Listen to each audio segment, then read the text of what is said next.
Good morning dear students. The next topic from chapter 2 is budget line.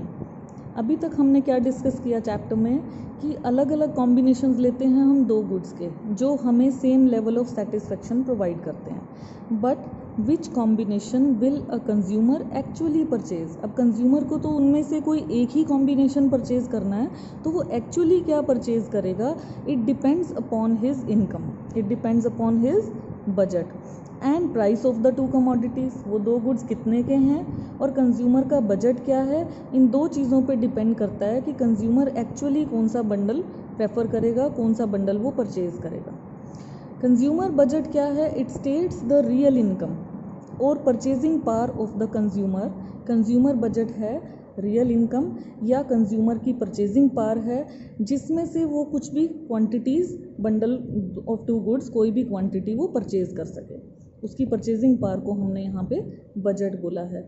So it means a consumer can only purchase those combinations of goods which cost less than और equal to his income.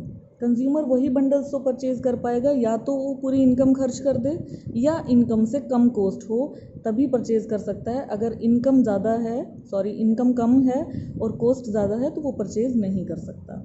So now what is budget line? It is a graphical representation of all the possible combinations of two goods which can be purchased with given income and prices. वो graphical representation जो consumer दो goods के combinations को खरीद सकता है given income से, given prices से, ताकि जो कॉस्ट है इन कॉम्बिनेशंस की वो मनी इनकम के बिल्कुल एग्जैक्टली इक्वल हो. मीन्स बजट लाइन वो लोकेशन है डिफरेंट कॉम्बिनेशंस की जो कंज्यूमर कंज्यूम करता है और उसकी कॉस्ट एग्जैक्टली इनकम के इक्वल होती है. The entire income is spent on these combinations, that is called budget line. See with the help of an example, suppose money income of consumer is rupees 40. Consumer is having 40 rupees with him and he has to buy two goods and the price of X is rupees 10 as well as price of Y is rupees 10. So how many combinations he can purchase with this income? ऐसा हो सकता है कि consumer कुछ भी ना खरीदे. तो फर्स्ट कॉम्बिनेशन इज 0-0. ये कैसे बनाया मैंने कॉम्बिनेशन, देखिए यहाँ मैं लिखूंगी x की क्वांटिटी, यहाँ मैं लिखूंगी y की क्वांटिटी. ठीक है, हमने x भी नहीं खरीदा, y भी नहीं खरीदा. अब एक कॉम्बिनेशन हो सकता है x अभी भी नहीं खरीदा but we can buy 1 unit of y. 40 rupees हैं तो 10 रुपीज़ का एक गुड खरीदा जा सकता है. In the similar way I can bye 2 units of y, I can buy 3 units of Y, I can buy 4 units of Y, but I cannot buy 5 units of Y. The reason is I have only 40 rupees with me and the cost of one good is 10 rupees. तो maximum मैं 4 चीज़ें खरीद सकती हूँ. 4 units में 40 rupees में 10 rupees के according as a consumer I can buy only maximum 4 units. तो हम यहाँ पे रुक जाएंगे. उसके बाद हम x को परचेज करना शुरू करते हैं. अगर हम x खरीदें और y ना खरीदें then we can buy 1 unit of both, then 1 2 and 1 3.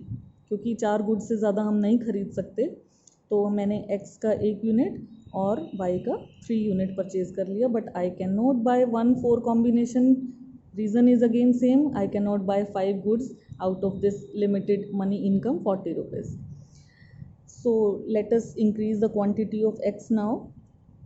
2 0 2 1 and maximum is 2 2. दो गुड्स ये और दो गुड्स ये. Then 3 0 and 3 1. I cannot buy more than 4 goods. Again the same reason. Then 4 0. इससे ज़्यादा कॉम्बिनेशन पॉसिबल ही नहीं है. इस 40 रुपीज़ में कंज्यूमर के पास ये सारे ऑप्शंस हैं. अब इन सबको मिला के तो हम क्या बोलेंगे, budget set. This is completely called budget set. This is set now. But इनमें से अब हमें वो कॉम्बिनेशंस फाइंड करने हैं जहाँ एंटायर इनकम यानी कंप्लीट 40 रुपीज़ खर्च होते हों. एक ही कॉम्बिनेशन है 0-4, देन 1-3, 2-2, 3-1 एंड 4-0. ये 5 कॉम्बिनेशंस ऐसे हैं जिन पे एग्जैक्ट 40 रुपीज़ खर्च हो रहे हैं और बाकी के ऐसे हैं जिनमें 40 से कम खर्च हो रहा है. तो अभी हमने मीनिंग में भी यही पढ़ा था बेटा, विच कोस्ट लेस देन और equal to his income. Consumer केवल वही परचेज कर सकता है, यही कॉम्बिनेशन परचेज कर सकता है, या तो कॉम्बिनेशंस इनकम से कम हो या एग्जैक्टली इनकम के इक्वल हो। हम ये वाले नहीं खरीद पा रहे हैं जो इनकम से ज़्यादा हैं, ठीक है। इनको आपने लिखना नहीं है, मैंने सिर्फ आपको समझाने के लिए यहाँ पे लिखा। Now what is budget line, see. अब इसका ग्राफिकल रिप्रेजेंटेशन देखते हैं। This is X axis and this is y axis. We are taking x good here and y good here. So first combination was x was 0 and y was 4. So let me take 1 2 3 and 4, then 1 2 3 and 4. X was 0 and y was 4, this is the point. Then the next combination is 1 3, x is 1 and y is 3, this is the point. Then 2 2, this is 2 and this is also 2. Then 3 1, this is 3 and this is 1, and 4 0, the same point on x axis. This is now called budget line. Okay, now see the meaning. What is budget line? It is the graphical representation. ये graphical representation है of all possible combinations, दो goods के वो सारे combinations जो income और prices given थे हमें, और कोस्ट जो है वो एग्जैक्टली मनी इनकम के बराबर है। ये सारे वही पॉइंट्स हैं जो 40 रुपीज़ इनकम को रिप्रेजेंट करते हैं। I hope it is clear now. We can see the meaning of budget set also along with. Budget set क्या है? It is the set of all possible combinations. इसमें वो सारे कॉम्बिनेशंस आ जाएंगे जो कंज्यूमर अफोर्ड कर सकता है। What a consumer can afford with his given income and prices in the market. इस सबको मैंने बताया था ये बजट सेट होता है। तो ऑल द कॉम्बिनेशन सारे ले लेंगे तो बजट सेट, सिर्फ एंटायर इनकम वाले ले लेंगे तो budget line. See dear children, this is the equation of budget line. M stands for money income. अगर हम इस एग्जाम्पल के अकॉर्डिंग चलें तो हमारा M क्या है? 40 रुपीज़। सो M को हम 40 लिखते हैं is equal to then price of one good into quantity of one good, ठीक है। इसमें से ये वाला कॉम्बिनेशन बजट लाइन वाला ही लेना है। Price of one good, price तो 10 रुपीज़ था एक्स का, सो हम क्या लिखेंगे? 10 into quantity of first good 0, plus price of other good into quantity of other good, plus 4 and 10। y का प्राइस 10 था and 4 is the quantity. Solve करेंगे तो ये 0 आएगा, plus 4 into 10 40 is equal to 40। All the time this will be same. आप कोई भी बजट लाइन वाला कॉम्बिनेशन इसमें पुट करके देखिए।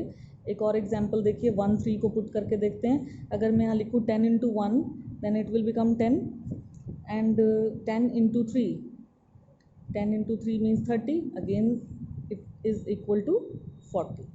So this is the equation, algebraic expression of budget line, that money income is equal to price of x into quantity of x, or you can say A price of another good into quantity of another good. You can take B or Y, whatever you think better. So what is the slope of budget line now?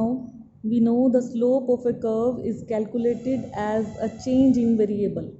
Slope क्या होता है? जब एक चीज़ दूसरे की वजह से change हो जाए, a change in variable on the vertical or Y axis divided by change in variable on the horizontal or X axis.